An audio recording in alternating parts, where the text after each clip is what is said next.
आरंभ में परमेश्वर ने आकाश और पृथ्वी और हर चीज बनाई। एक जीवंत नए विश्व का जन्म हुआ था।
परमेश्वर द्वारा बनाई गई हर चीज पूर्ण और सुंदर थी। इसमें उसकी बुद्धि, अच्छाई और सर्वशक्तिमत्ता झलकती थी।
परमेश्वर ने आदम और हव्वा को अपने हाथों से अपने जैसा ही बनाया और उनमें अपना ही जीवन डाला।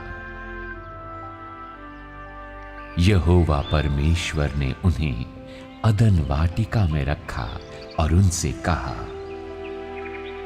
तू वाटिका के सब वृक्षों का फल बिना खटके खा सकता है, पर भले या बुरे के ज्ञान का जो वृक्ष है उसका फल तू कभी न खाना, क्योंकि जिस दिन तू उसका फल खाएगा उसी दिन अवश्य मर जाएगा।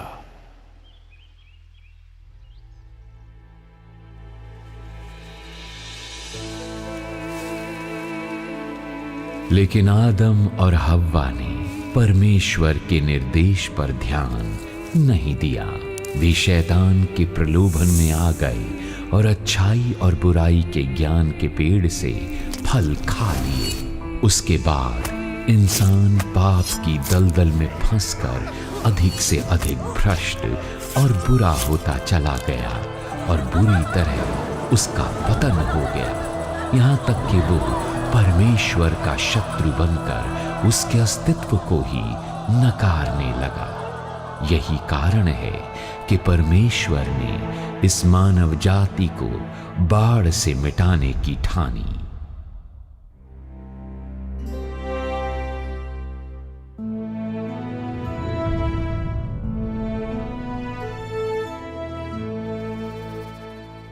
एक दिन यहोवा परमेश्वर ने अचानक नूह से कहा, नूह,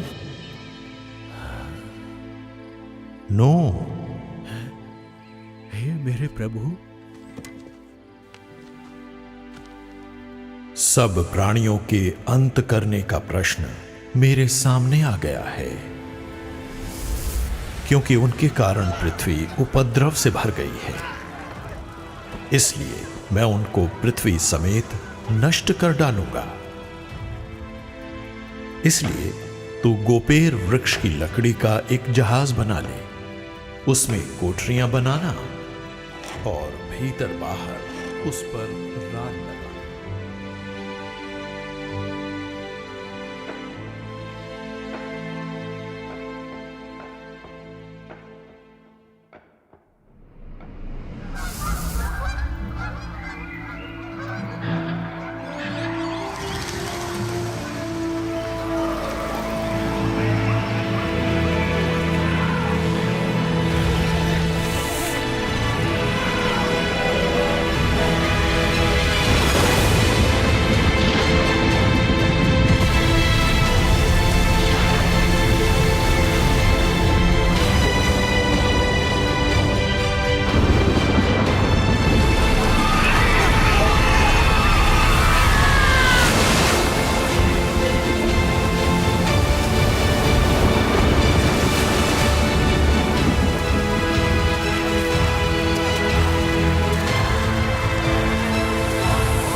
बाढ़ के बाद जहाज पर नूह के परिवार के 8 लोगों और हर प्रकार के जीवों को छोड़कर पृथ्वी पर प्राणों वाली सभी जीवित चीजें मर गईं।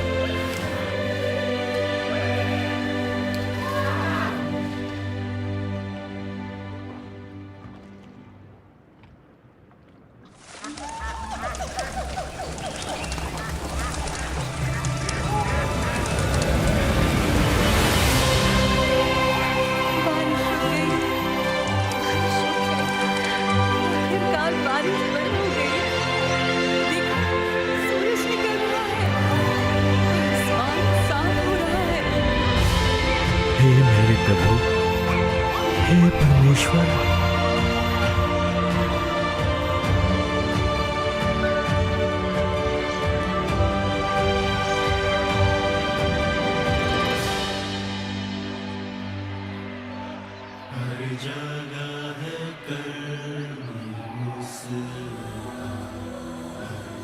आज भी वे धरती पर वंश वृद्धि कर रहे हैं। परमेश्वर ने उनके साथ एक वाचा बांधी कि वे कभी भी बाढ़ से पृथ्वी को नष्ट नहीं करेगा। और आज दिखाई देने वाला इंद्रधनुष इंसान के साथ परमेश्वर के वाचा का प्रमाण है।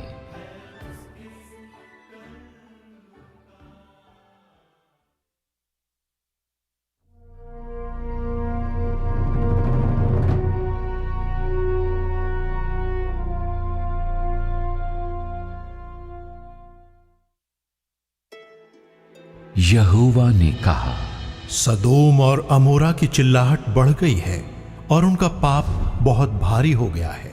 इसलिए मैं उतर कर देखूंगा कि उसकी जैसी चिल्लाहट मेरे कान तक पहुंची है। उन्होंने ठीक वैसा ही काम किया कि नहीं? सदोम और अमोरा शहर बुराई, व्यभिचार, अनियंत्रित हत्याओं और अनावश्यक मौज मस्ती जैसी विलासिता में डूबे हुए थे। वे परमेश्वर के विरुद्ध चीख पुकार मचाने, उनसे लड़ने की हद तक पहुंच गए, जिससे परमेश्वर का स्वभाव कुपित हो गया। जो पुरुष आज रात को तेरे पास आए हैं, वे कहाँ हैं? उनको हमारे पास बाहर ले आ कि हम उनसे भोग करें। जब स्वर्गदूत लूत और उसके परिवार को शहर से बाहर ले गए तो उसके बाद आसमान से जलते हुए गंधक की बारिश हुई। उस भयंकर आग से पूरा स्वर्ग ध्वस्त हो गया। माँ, हमें यहाँ से निकलना होगा। मेरा घर। यहाँ हमारी जान खतरे में है। किसे अपने दिल की पड़ी मैं है? नहीं डरती। एक बार, बस एक बार देख लूं। माँ!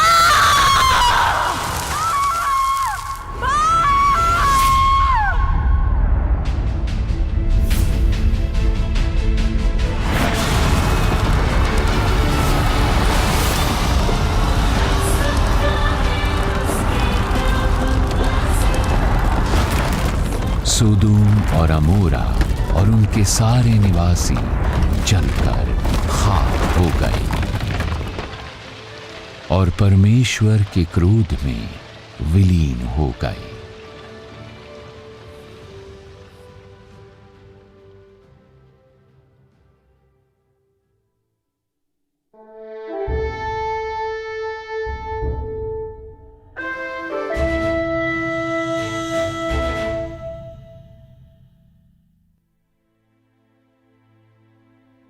इब्राहिम के वंशज इजराइली लोग अकाल के कारण मिस्र भाग गए और निर्वासित जीवन जीने लगे।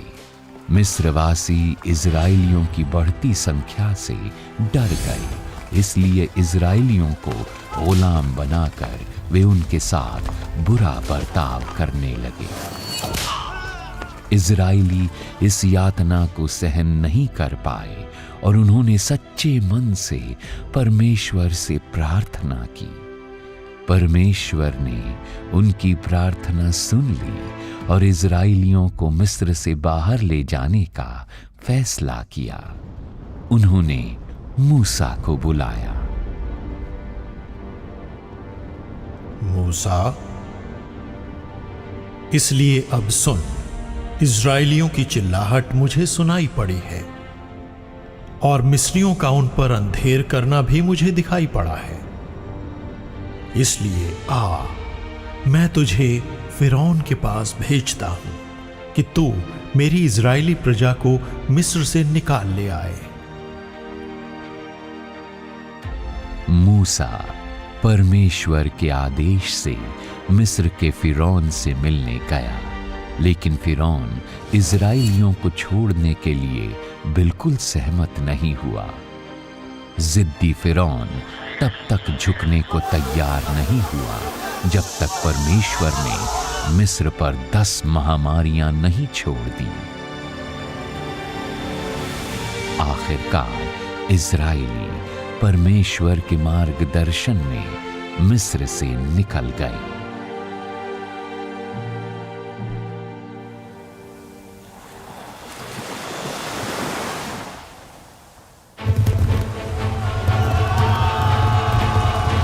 उनका पीछा करो, उन्हें मार डालो।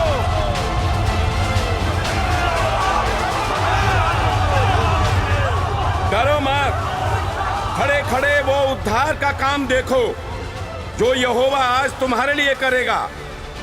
और तू अपनी लाठी उठाकर अपना हाथ समुद्र के ऊपर बढ़ा और वो 2 भाग हो जाएगा।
परमेश्वर का धन्यवाद, यहोवा परमेश्वर का धन्यवाद। पीछा करते मिस्र के सैनिकों से बचने के बाद जब तक वे सिनाई पर्वत पर नहीं आ गए, तब तक मूसा इजराइलियों को दक्षिण की ओर ले जाते रहे।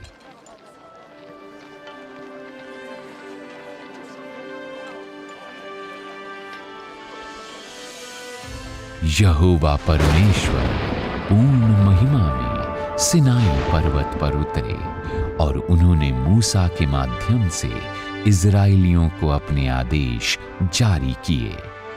परमेश्वर ने ये सारे वचन बोले और कहा, तू मुझे छोड़ दूसरों को ईश्वर करके ना मानना, तू अपने लिए कोई मूर्ति खोद कर ना बनाना, ना किसी की प्रतिमा बनाना, तू उनको दंडवत ना करना और ना उनकी उपासना करना, तू व्यर्थ में अपने परमेश्वर यहोवा का नाम नहीं लेगा। हर जगह है कर्म उसका, हर जगह है शक्ति उसकी, हर जगह है विवेक उसका। इजराइलियों को मिस्र से बाहर ले जाने के बाद परमेश्वर ने आज्ञा, शिक्षा, प्रतिबंध और आदेश जैसी व्यवस्थाएं जारी की। बाद की पीढ़ियों द्वारा मिलान के बाद कुल 613 व्यवस्थाएं, ये व्यवस्थाएं लोगों को सिखाने और उन्हें साफ तौर पर निर्देश देने के लिए थीं कि परमेश्वर की आराधना कैसे करें और इस धरती पर कैसे रहें। ये आदेश और व्यवस्थाएं इंसान को जीने के बारे में मार्गदर्शन देने, उनके बर्ताव को नियमित करने के लिए थीं और नैतिक मानदंडों को मापने के लिए सबसे पुरानी विस्तृत शर्तें थीं। ये पापपूर्ण कर्मों को तय करने के लिए पहला आधार और मार्गदर्शन भी थी। क्योंकि तुमने उनके यहाँ से चुराया है, तुम्हें दुगना देना चाहिए।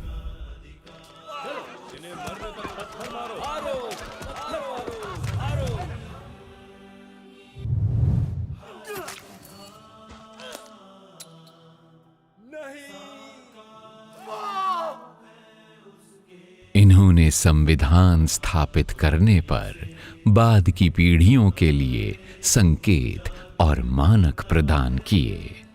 इन्होंने बाद की पीढ़ियों के लिए कानून व्यवस्था की पूर्णता के लिए एक आधारशिला भी रखी। बहुत से आधुनिक कानूनी प्रावधानों और अदालती धारणाओं पर इन व्यवस्थाओं का गहरा असर पड़ा है। मिसाल के तौर पर हत्या, बलात्कार, डकैती, मानहानि और गबन 10 आज्ञा पत्रों के आधार पर ही अपराध घोषित किए गए। जो आज्ञा पत्र और व्यवस्थाएं यहोवा परमेश्वर ने इजराइलियों के लिए जारी की, उनका गहरा असर न सिर्फ इंसानी कानून पर पड़ा, बल्कि उन्होंने नैतिक सभ्यता और इंसानी समाज में लोकतांत्रिक संस्थाओं को स्थापित करने और बनाने में एक अहम भूमिका अदा की।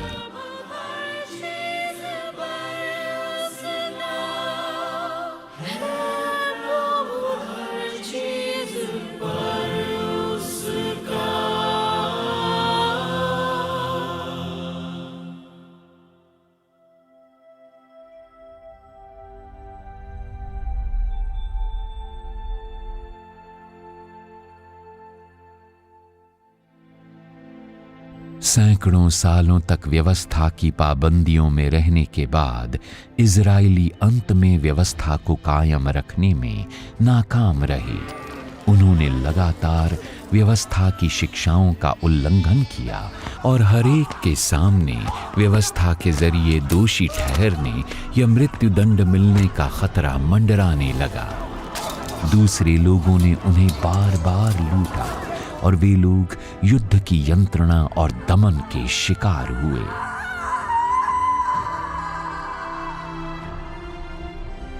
इसलिए उन्होंने तत्काल परमेश्वर से प्रार्थना की, उन्हें पुकारा और उन्हें एक वादा मिला। एक वादा जिसके मायने हैं कि इज़राइली एक अनंत पाप बलि पा सकते हैं और उन्हें व्यवस्था के अनुसार और दोषी ठहराया नहीं जाएगा या मौत के घाट नहीं उतारा जाएगा। एक वादा जो इज़राइलियों के अस्तित्व और भाग्य में क्रांतिकारी बदलाव करेगा। इस प्रकार यहोवा परमेश्वर ने इज़राइलियों को एक नबी के जरिए बताया।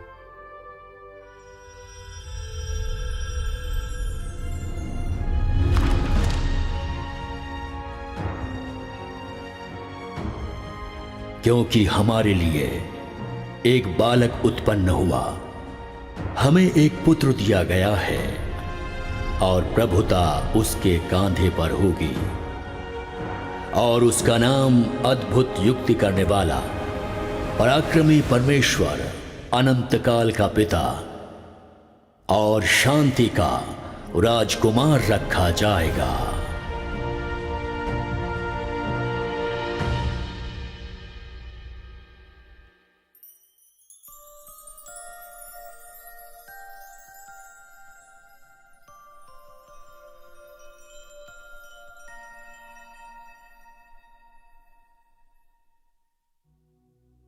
हमारे प्रभु के वर्ष में बेतलेहम की एक यहूदी सराय में एक चरणी में एक बच्चे का जन्म हुआ था।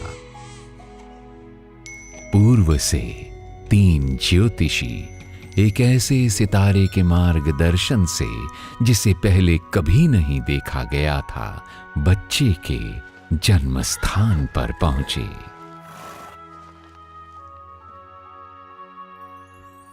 उन्होंने बच्चे को आराधना पूर्वक नमन किया।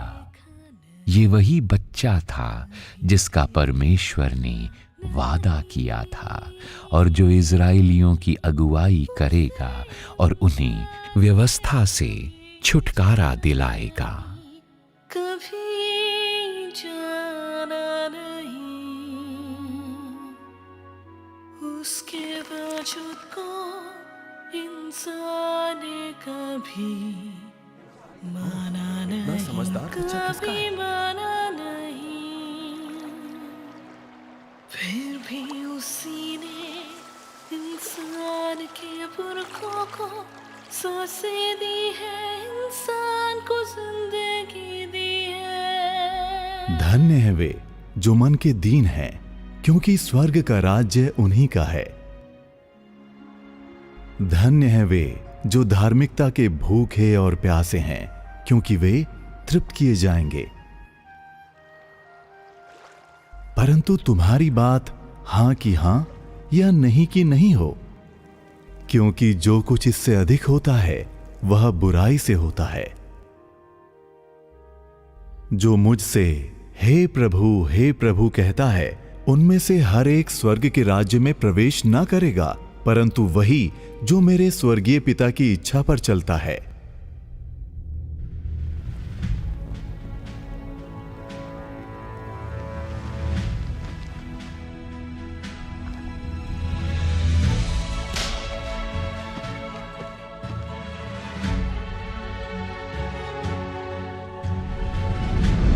प्रभु यीशु मसीह के आने से इज़राइलियों के पाप की गुलामी के जीवन का अंत हो गया। अब उन्हें व्यवस्था को बनाए न रख पाने की वजह से दोषी ठहराए जाने या मृत्यु दिए जाने का खतरा नहीं था।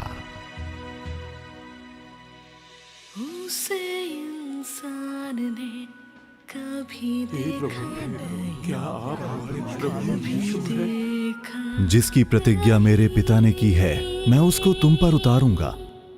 थोमा, अपनी उंगली यहां लाकर मेरे हाथों को देख और अपना हाथ लाकर मेरे पंजर में डाल और अविश्वासी नहीं परंतु विश्वासी हो। उसके वजूद को इंसान ने कभी हे मेरे प्रभु, हे मेरे परमेश्वर, तूने मुझे देखा है क्या इसलिए विश्वास किया है? धन्य वे हैं जिन्होंने बिना देखे विश्वास किया।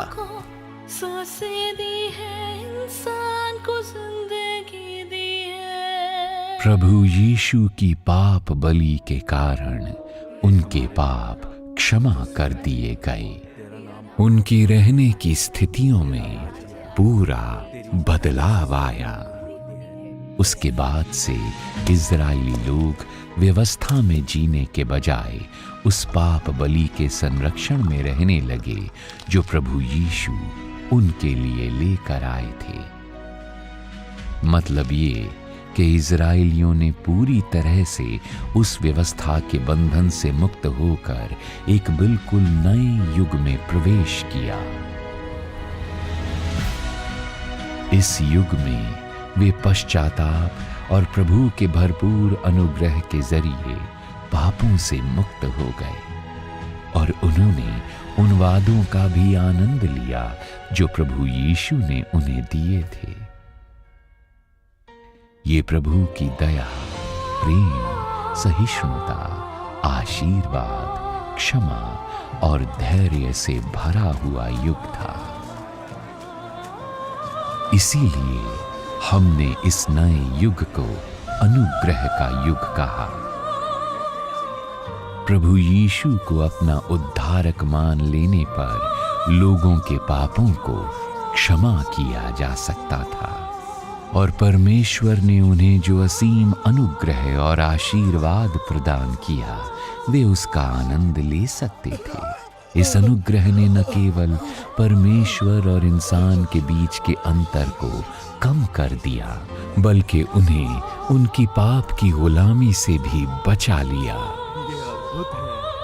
इसने लोगों को न सिर्फ अपने पापों के कारण परमेश्वर से दूर होने से बचाया बल्कि परमेश्वर की पाप बलि के कारण दोष मुक्त भी होने दिया और वे परमेश्वर के भरपूर अनुग्रह से किसी भी समय किसी भी जगह पर उनके सामने आने योग्य बन पाए। ये अब देख सकता है। धन्यवाद प्रभु यीशु। प्रभु यीशु के आने से व्यवस्था के बंधन वाले पुराने युग का अंत हुआ और इंसान ने नए युग में प्रवेश किया।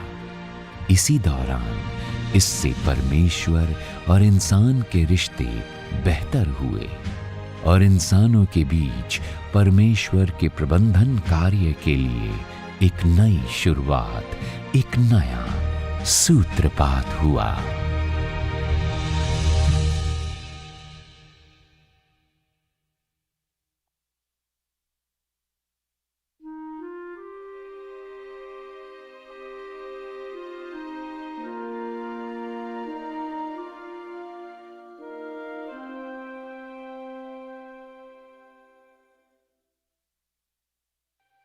सत्तर ईस्वी में प्रभु यीशु के पुनर्जीवित होने और स्वर्ग जाने के 37 साल बाद रोमन सेना ने यरूशलेम पर कब्जा कर लिया। यहूदी लोग इज़राइल से बाहर निकाल दिए जाने के बाद पूरी दुनिया में भटकते रहे।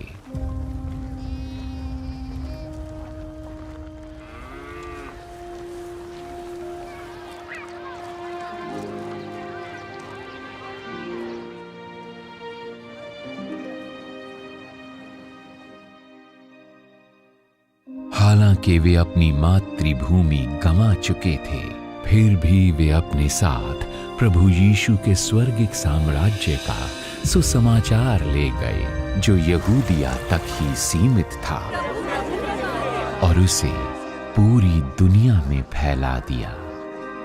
जो विश्वास करे और बपतिस्मा ले उसी का उद्धार होगा।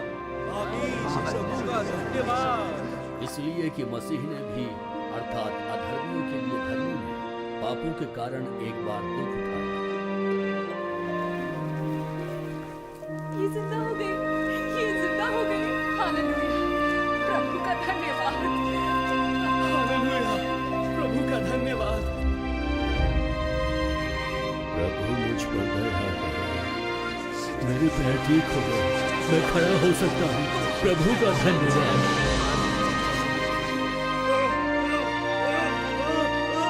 हे प्रभु, अपने बच्चे पर दया करो।